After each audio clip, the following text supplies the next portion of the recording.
Hello student, welcome to our YouTube channel commerce proficiency. आज की class में cover करेंगे इम्पोर्टेंस ऑफ लॉ, यानी कि जो हमने स्टार्ट किया लेक्चर डिमिनिशिंग रिटर्न के बारे में, उसकी इम्पोर्टेंस क्या है डिमिनिशिंग रिटर्न टू फैक्टर की। तो इसे लास्ट क्लास में हमने कवर किया था एप्लीकेशन और क्यों जो डिमिनिशिंग रिटर्न लागू होता है एग्रीकल्चर के ऊपर। तो अगर अभी तक आपने लास्ट वीडियो नहीं देखी, देखिए ताकि आपकी स्टडी में कंसिस्टेंसी बनी रहे। अगर अभी तक आपने मेरे चैनल कॉमर्स प्रोफिशिएंसी को सब्सक्राइब नहीं किया, सब्सक्राइब कीजिए ताकि जब भी मैं न्यू वीडियोस अपलोड करूं सबसे पहले नोटिफिकेशन आपके पास जाए, आप वीडियोस को सबसे पहले देखो और आपकी स्टडी बूस्टअप हो। इंपॉर्टेंस ऑफ द लॉ कहता है कि जो diminishing law of diminishing return है वो ज़्यादा इंपॉर्टेंस क्यों रखता है इकोनॉमिक पॉइंट ऑफ व्यू से। तो यहाँ पे इसका फर्स्ट रीजन रहता है कि basis of theory of population, की जो बेसिस है ये बेस का यानी कि आधार का काम करता है जो थ्योरी ऑफ पॉपुलेशन होती है। थ्योरी ऑफ पॉपुलेशन जो लिखी थी वो माल्थस ने लिखी थी। माल्थस की थ्योरी ऑफ पॉपुलेशन ने बताया था कि माल्थस कहते हैं कि जैसे जैसे पॉपुलेशन बढ़ती है वैसे वैसे जो प्रोडक्शन होता है फूड ग्रेन का वो भी बढ़ता जाता है। तो यहाँ पे जो लॉ ऑफ डिमिनिशिंग रिटर्न क्या कहता है कि जितना पॉपुलेशन बढ़ता है उसके कंपेरेटिवली है जो फूड ग्रेन की है जो प्रोडक्शन नहीं हो पाती है। तो यहाँ पे जो रीज़न है एग्रीकल्चर का, तो उसके ऊपर कौन सा लॉ लागू होता है, डिमिनिशिंग रिटर्न लागू होता है। क्योंकि जो हमारे पास एग्रीकल्चर होती है, एग्रीकल्चर के अंदर जो लैंड होते हैं वो फिक्स फैक्टर होती है। तो फिक्स फैक्टर होने के कारण क्या होता है एग्रीकल्चर के ऊपर लॉ ऑफ डिमिनिशिंग रिटर्न है जो लागू होता है। तो यहाँ पे जो थ्योरी ऑफ पॉपुलेशन लिखी थी तो उस थ्योरी ऑफ पॉपुलेशन के लिए बेस बनाया कौन, लॉ ऑफ डिमिनिशिंग रिटर्न। क्योंकि यहाँ पे जो माल्थस थे उन्होंने यूज़ किया था पॉपुलेशन के हिसाब से जो फूड ग्रेन की प्रोडक्शन की जाती है, जबकि लॉ ऑफ डिमिनिशिंग रिटर्न कहता है कि जो फूड ग्रेन होता है वो एग्रीकल्चर के ऊपर डिपेंड होता है और एग्रीकल्चर एक फिक्स फैक्टर होने के कारण क्या होता है लॉ ऑफ डिमिनिशिंग रिटर्न का जो मतलब उसके ऊपर इंप्लीमेंट होता है लॉ का। नेक्स्ट जो बेस बनता है ये थ्योरी ऑफ रेंट का। थ्योरी ऑफ रेंट रिकार्डो ने लिखी थी। रिकार्डो कहते हैं अपने थ्योरी ऑफ रेंट इस लॉ के अंदर, कहते हैं कि जब फर्स्ट डोज लगाई जाती है लेबर और कैपिटल की तो उससे जो रिटर्न मिलता है वो ज़्यादा मिलता है। यानी कि जो हमने फर्स्ट यूनिट अप्लाई की है लैंड की लेबर की और कैपिटल की, तो उससे जो रिटर्न मिला वो ज़्यादा मिल रहा है किससे कंपेरेटिवली, सेकंड डोज की कंपेरेटिवली। ये हमने पिछले एग्जांपल्स में भी कवर करके आए कि जब फर्स्ट यूनिट लगाई जाती है तो उससे रिटर्न ज़्यादा मिलता है, सेकंड यूनिट लगाए तो उससे कम मिलता है, थर्ड से उससे कम मिलता है। तो यानी कि जो फर्स्ट यूनिट मिला है उससे सबसे ज़्यादा मिला है, फिर उससे सेकंड में उससे कम मिला है। तो यहाँ पर जो फर्स्ट डोज होती है और जो सेकंड डोज होती है उन दोनों का जो डिफरेंस होता है उसको क्या नाम दिया गया, रेंट नाम दिया गया है। नेक्स्ट आता है basis of theory of distribution, यानी कि ये थ्योरी ऑफ डिस्ट्रीब्यूशन का भी बेस का काम करता है। जो थ्योरी ऑफ डिस्ट्रीब्यूशन है इसमें हम मार्जिनल प्रोडक्टिविटी थ्योरी को लेकर चलते हैं। जो marginal productivity theory of distribution को होती है तो वो बेस्ड है इस लॉ के ऊपर, क्योंकि यहाँ पे हम देखते हैं कि जैसे ज़्यादा से ज़्यादा यूनिट जो फैक्टर ऑफ प्रोडक्शन की लगाई जाती है तो वैसे क्या होता है कि जो मार्जिनल प्रोडक्टिविटी मिलती है वो क्या होती है, कम होती जाती है।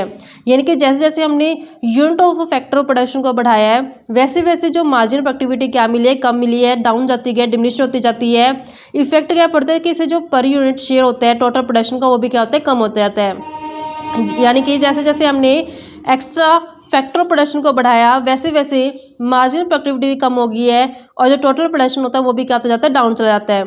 नेक्स्ट पॉइंट हमारे पास बनता है बेसिस ऑफ ऑप्टिमम प्रोडक्शन, यानी कि ये बेस का काम करता है, आधार बनता है ऑप्टिमम प्रोडक्शन के लिए। कहते हैं कि जो ये लॉ होता है लॉ ऑफ डिमिनिशिंग रिटर्न, ये लॉ हेल्प करता है प्रोड्यूसर की डिसाइड करने में कि ऑप्टिमम या फिर इक्विलिब्रियम आउटपुट है जो किस लेवल पे होगा। तो कहते हैं इक्विलिब्रियम है जो वहाँ पे होगा जहाँ पे जो मार्जिनल कॉस्ट इक्वल हो जाएगी मार्जिनल रेवेन्यू पे। जब मार्जिनल कॉस्ट मार्जिनल रेवेन्यू दोनों इक्वल हो जाएंगे वहाँ पे इक्विलिब्रियम का पॉइंट है जो आ जाएगा। अगर बात की जाए एवरेज कॉस्ट के पॉइंट ऑफ व्यू से, कहते हैं जो लॉ ऑफ डिमिनिशिंग रिटर्न है वो वहाँ पे लागू होगा उस एरिया में प्रोडक्शन के लागू होगा जहाँ पे ऑप्टिमम आउटपुट की लिमिट है जो सिग्निफाई की जाती है, बताई जाती है। तो it will be worthwhile producing beyond this limit, कहता है कि अगर हमें ऑप्टिमम आउटपुट के बाहर जाके अगर प्रोडक्शन करना है तो सिर्फ तभी करें हम जब हम टेक्निक ऑफ प्रोडक्शन का जो चेंज कर सकते हैं। अगर हमने टेक्निक ऑफ प्रोडक्शन को चेंज कर दिया तो लॉ ऑफ डिमिनिशिंग रिटर्न को हम पोस्टपोन कर सकते हैं, डिमिनिशिंग रिटर्न से जो हम बच सकते हैं। क्योंकि डिमिनिशिंग रिटर्न आने का मेन कारण यही होता है कि हम जो हमारे पास फैक्टर होते हैं उसको हम प्रॉपर तरीके से जो सब्स्टिट्यूट नहीं कर पाते।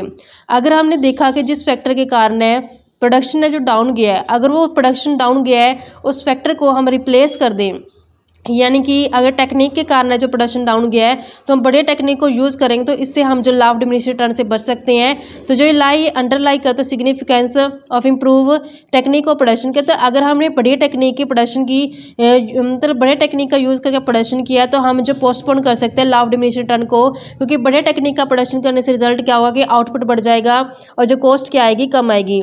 जब आउटपुट बढ़ेगा और कॉस्ट कम आएगी तो उससे जो लॉ ऑफ डिमिनिशिंग रिटर्न है जो वो पोस्टपोन कर सकते हैं उसको। नेक्स्ट आते हैं basis of invention. Basis of invention कहते हैं कि कुछ नया इन्वेंट करो। कुछ नया इन्वेंशन करने से क्या होता है कि जब कुछ नई टेक्नोलॉजी आती है मार्केट के अंदर तो उसका रिजल्ट बहुत अच्छा मिलता है, कि जिससे आउटपुट तो बढ़ जाता है और जिससे कॉस्ट क्या होती है वो कम आती है। जब आउटपुट बढ़ेगा और कॉस्ट कम आ जाएगी तो उससे हमें लॉ ऑफ डिमिनिशिंग रिटर्न से जो पोस्टपोन कर सकते हैं। कहते हैं in order to check the operation of this law, कहता है अगर हमने चेक करना इस ऑपरेशन को, need is felt to make new invention, तो हमें नई नई इन्वेंशन करने की ज़रूरत है।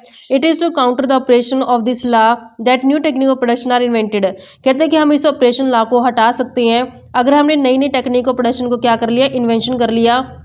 अगर नई टेक्निक है जो निकाल ली गई है, ढूंढ ली गई हैं, तो नई टेक्निक का इस्तेमाल करके प्रोड्यूसर क्या कर सकते हैं, अपने आउटपुट को बढ़ा सकता है और कॉस्ट को कम कर सकते हैं। इफेक्ट ऑफ इकोनॉमिक डेवलपमेंट, तो कहते हैं इकोनॉमिक डेवलपमेंट के ऊपर क्या इफेक्ट पड़ेगा, कहते हैं कि एडवर्स इफेक्ट डालती है।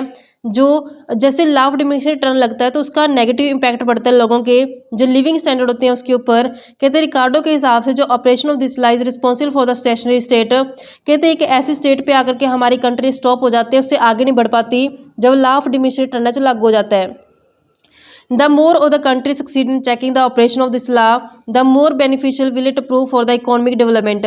अगर हमने टाइम रहते इस पॉइंट को चेक कर लिया तो यानी उस पॉइंट को चेक करके हम उसकी यानी कि डिमिनिशिंग रिटर्न को हटा सकते हैं, जिसका हमें इकोनॉमिक डेवलपमेंट जो हेल्प हो सकती है। यानी अगर हम इसका ओवरव्यू के पॉइंट से बात करें तो जो लॉ ऑफ डिमिनिशिंग रिटर्न है इसका गलत असर पड़ता है हमारी इकोनॉमी के डेवलपमेंट के ऊपर, जो लोगों का लिविंग स्टैंडर्ड होता है उसके ऊपर नेगेटिव इंपैक्ट पड़ता है। तो हमारी स्टेट क्या करती है, वहाँ पे आकर के अटक जाती है, स्टेशनरी स्टेट पे आ जाती है, जो हमारी इकोनॉमी डेवलपमेंट होती है उससे आगे नहीं जा पाते हैं। अगर हमारी कंट्री जो होती है अगर उस पॉइंट को चेक कर ले कि कहाँ पर जा करके हमने लॉ ऑफ डिमिनिशिंग रिटर्न है जो लागू हो गया, तो अगर उस पॉइंट को दूर कर दिया जाए तो इससे हमारी इकोनॉमी डेवलपमेंट है जो अच्छी हो सकती है। नेक्स्ट आती है इंपॉर्टेंस ऑफ इंडस्ट्रीज़। इंडस्ट्रीज़ के लिए क्या इंपॉर्टेंस होती है, कहते हैं कि जो मैन्युफैक्चरिंग इंडस्ट्रीज़ होती हैं उसमें जो लॉ ऑफ डिमिनिशिंग रिटर्न है वो थोड़ा लेट लागू होता है किसकी कंपेरेटिवली, एग्रीकल्चर की कंपेरेटिवली। एग्रीकल्चर में जो जल्दी लागू हो जाता है जो लॉ ऑफ डिमिनिशिंग रिटर्न है, जबकि इंडस्ट्री सेक्टर में थोड़ा सा लेट है जो लागू होता है। The operation of the law in manufacturing industry can be prevented for long time, यानी कि लंबे टाइम बाद क्या होता है ये जो इंडस्ट्री सेक्टर के ऊपर है जो लॉ ऑफ डिमिनिशिंग रिटर्न लागू होता है, लेकिन एग्रीकल्चर में जल्दी ही लागू हो जाता है, क्योंकि एग्रीकल्चर क्या है जल्दी प्रभावित होता है, क्योंकि वो नेचुरल इन्वायरमेंट के ऊपर डिपेंड होता है, नेचर के ऊपर डिपेंड होता है एग्रीकल्चर, इस कारण से जो नेचर के ऊपर बहुत जल्दी है जो लॉ ऑफ डिमिनिशिंग रिटर्न लागू हो जाता है। जबकि इंडस्ट्रीज़ में जो होता है वो ह्यूमन मेड काम होते हैं, यानी इंसानों द्वारा काम लिया जाता है, तो वहाँ पे कुछ लंबे टाइम तक है जो प्रिवेंशन की जा सकती है लॉ ऑफ डिमिनिशिंग रिटर्न को। तो बाद में जो हमारे इंडस्ट्री सेक्टर के ऊपर है जो लागू होता है as compare to agriculture. Effect क्या पड़ता है, जो industrialisation constitute the basis of development this days, तो यहाँ पे इफेक्ट ये आया कि जो इंडस्ट्रियलाइजेशन है वो मतलब इसके में इंडस्ट्रियलाइजेशन में क्या हुआ, आज के टाइम में थोड़ा सुधार की गया, डेवलपमेंट की गई है आज के टाइम में, तो इस कारण से जो हम लॉ ऑफ डिमिनिशिंग रिटर्न से थोड़ा बच सकते हैं। नेक्स्ट हमारे पास आते हैं basis of migration of people. Migrate का मतलब होता है कि एक जगह को छोड़कर दूसरी जगह चले जाना। तो यहाँ पे माइग्रेशन का कैसे है अपने इफेक्ट देखने को मिलता है कि जो पॉपुलेशन जहाँ पे ऐसे एरिया जहाँ पे ओवर पॉपुलेशन होती है, यानी कि जो पॉपुलेशन बहुत ज़्यादा होती है, लेस डेवलप्ड कंट्री होती हैं जहाँ पे ज़्यादातर जो पॉपुलेशन होती है वो एग्रीकल्चर के ऊपर ही डिपेंड होती है अपनी आजीविका के लिए। तो रिजल्ट क्या निकलता है कि जो लैंड लेबर रेशो होता है वो अनफेवर होता है, क्योंकि बेरोजगारी के कारण वो सारे एग्रीकल्चर के ऊपर डिपेंड हो जाते हैं जो लोग होते हैं अपनी आजीविका के लिए। तो वहाँ पे जो रेशो होता है फिर लैंड और लेबर का रेशो वो अनफेवर में चला जाता है। जितने मजदूरों की जरूरत नहीं भी होती उतने उससे ज़्यादा जो मजदूर है लैंड के ऊपर लगा दिए जाते हैं, जिससे रेशो अनफेवर हो जाता है। तो जब मोर और मोर लेबर को लगाया जाता है फिक्स साइज लैंड के ऊपर, तो वहाँ पे जो मार्जिन रिटर्न होती है वो डिमिनिश होनी शुरू हो जाती है। तो ये डिफ़िकल्ट हो जाता है लेबर के लिए to make both end meet, यानी दोनों ही एंड को पूरा करना वो मुश्किल हो जाता है। तो इस कारण से फिर लोग क्या करते हैं, वो अपने देश को छोड़ के किसी दूसरे देश में जाना शुरू कर जाते हैं ताकि वहाँ से उनको कुछ बेस्ट अपॉर्चुनिटी जो मिल जाए। They are compare to migrate from the countryside, तो क्या करते हैं, अपने देश को छोड़ के दूसरे देश में जाना शुरू कर देते हैं। वो सर्च करते हैं इन अ बेटर प्रोस्पेक्ट आउटसाइड, तो अपने देश को छोड़ के वो दूसरे देश में जाकर कुछ बेटर प्रोस्पेक्ट को ढूंढने की कोशिश करते हैं ताकि वहाँ पे वो जाकर के अपनी यानी कि आजीविका को जो कमा सकें। तो यहाँ पे इस तरीके से इंपॉर्टेंस ही नेक्स्ट आता है पोस्टपोनमेंट ऑफ द लॉ। और कैसे हम इस लॉ को जो पोस्टपोन कर सकते हैं, कैसे इसे टल सकते हैं। तो हमने देखा कि जो हमारा लागू हुआ है जो लॉ, ये फिक्स फैक्टर के कारण हुआ है। अगर हमने देखा कि जिस फैक्टर के कारण से हमारा प्रोडक्शन डाउन हो जाना शुरू हुआ, अगर हम उस फैक्टर को सब्सिट्यूट कर दे किसी बेस्ट अल्टरनेटिव के साथ या कुछ बड़े टेक्निक का यूज़ करें, तो हम लॉ ऑफ डिमिनिशिंग रिटर्न से जो बच सकते हैं। तो कहते हैं application of the law of variable proportion में भी पोस्टपोन, कहते हैं हम इसको पोस्टपोन कर सकते हैं अगर टेक्नोलॉजी जो इंप्रूव टेक्नोलॉजी का यूज़ कर लिया। क्योंकि इंप्रूव टेक्नोलॉजी का इस असर क्या देखने को मिलेगा, जब भी बड़े टेक्नोलॉजी के हम इस्तेमाल करते हैं मशीनरियाँ, तो उससे हमारा आउटपुट बढ़ता है और कॉस्ट ऑफ प्रोडक्शन कम जाती है, जिससे लॉ ऑफ डिमिनिशिंग रिटर्न से जो हम बच सकते हैं। In other word the law of variable proportion become inoperative, कहते हैं कहाँ पे लॉ ऑफ वेरिएबल प्रोपोर्शन का जो हम इनऑपरेट कर सकते हैं, हटा सकते हैं, जब कहते हैं इम्प्रूव टेक्नोलॉजी को हम यूज़ करेंगे। इम्प्रूव टेक्नोलॉजी का बेनिफिट हमें देखने को मिलेगा, जिससे प्रोडक्टिविटी बढ़ जाएगी और कॉस्ट क्या हो जाएगी, कम हो जाएगी। नेक्स्ट आता है कि the operation of the law में भी पोस्टपोन, कहते हैं इस लॉ को हम पोस्टपोन कर सकते हैं जब factor of production perfect substitute हो जाएंगे एक दूसरे के।